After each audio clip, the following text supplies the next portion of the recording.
Okay, so here are the ray diagrams that are available on the review.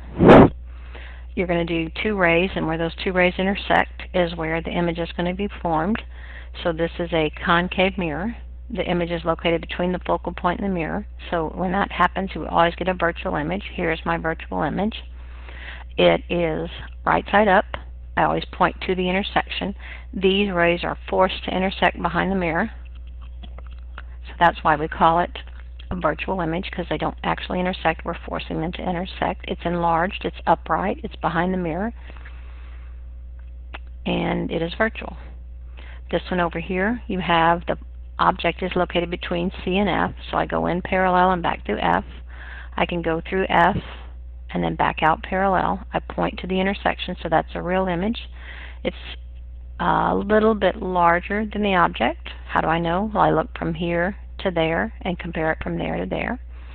It's inverted because it's real and it's located beyond C. If I go on down here to this one, my object is located way beyond C, so I go in parallel, back through F, come through F, back out parallel. Intersection occurs here. I have a real image. My real image is definitely smaller than my object. It's located between C and F, and it's inverted. Okay, here's my convex mirror. The only kind of image a convex mirror can make is a virtual image. So I go in parallel through F.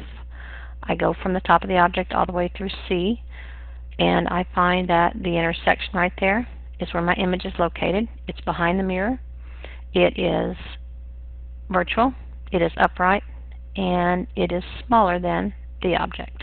And that's the only kind of image a convex mirror can make. Notice this is inside the mirror. The focal point is inside the mirror, meaning this has a negative focal length, positive focal length, positive focal length, and positive focal length. In front of the mirror, all three of those are positive focal lengths. Inside the mirror is that negative focal length. Alright, so they give you the focal length. It's convex, so I need to make it negative, and that's why they highlighted this VEX. The object is 2.1 centimeters tall. The distance from the object to the mirror is 23.0. Looks like this has been mistyped as 23.3, so we can fix that.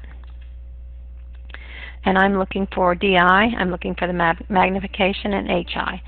So I do 1 over F equals 1 over DO plus 1 over DI. And basically 1 over F minus 1 over DO gives me 1 over DI. And if I do the algebra correctly, I get DI to be a negative 12, which means it's inside the mirror. And that makes sense because that's the only place you'll find an image for a convex mirror. The magnification is negative DI over DO. Negative negative 12 is a positive 12. Positive 12 over 23. And again, I would make that 23.0 because that's what it tells me in the problem. So this is going to be a little bit wrong, but that'll give you your magnification. And then if I want to solve for my HI, I can say that negative DI over DO equals HI over HO. Cross multiply and I get HI to be 1.10. Concave mirror has a positive focal length. They ask us to find the image distance. So I'm going to say 1 over F equals 1 over DI plus 1 over DO. You've done a bunch of these. You know that F is 15, DO is 33, and you're solving for DI. You get 27.5. Magnification is negative DI over DO. We've done a bunch of those. So negative 27.5 divided by positive 33 gives you 0.83. And then the image height is negative DI over DO equals HI over HO. And I solved for HI and got negative 1.5. Alright, so what is the sign of a convex focal length? Is always negative. Concave is always positive. Virtual image distance is negative. Real image distance is positive. Image height, if virtual, it's positive because it's right side up, and negative if it's upside down. Real, virtual, or no image. Positive focal length, object outside the focus, you're going to get a real enlarged image. Positive focal length, object is at the focus, you won't get any image. Negative focal length will always be a virtual reduced image because that's your convex mirror. Positive focal length, object at 2F, it should be a real image and it should be the same size.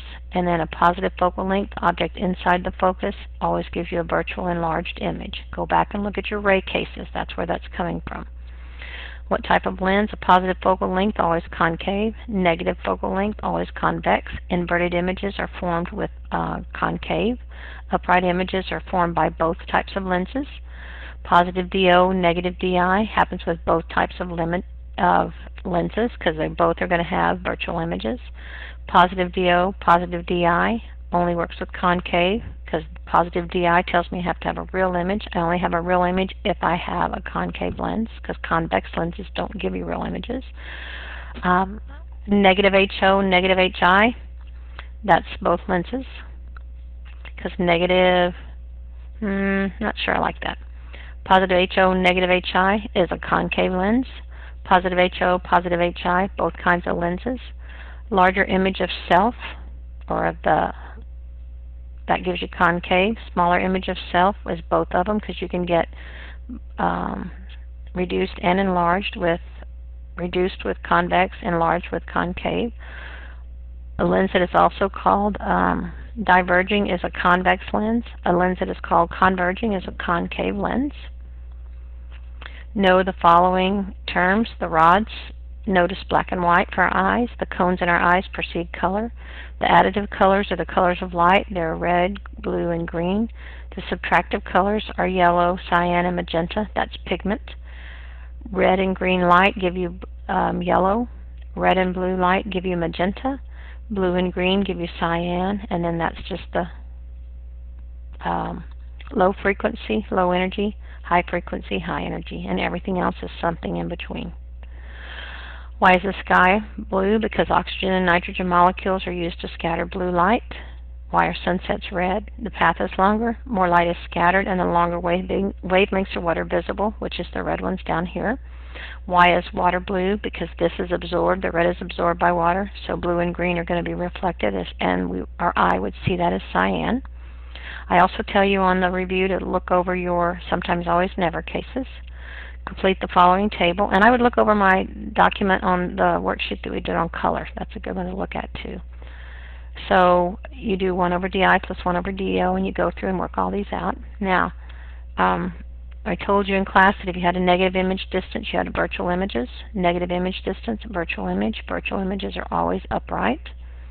Real images are always inverted. Positive DIs tell me I have a real image.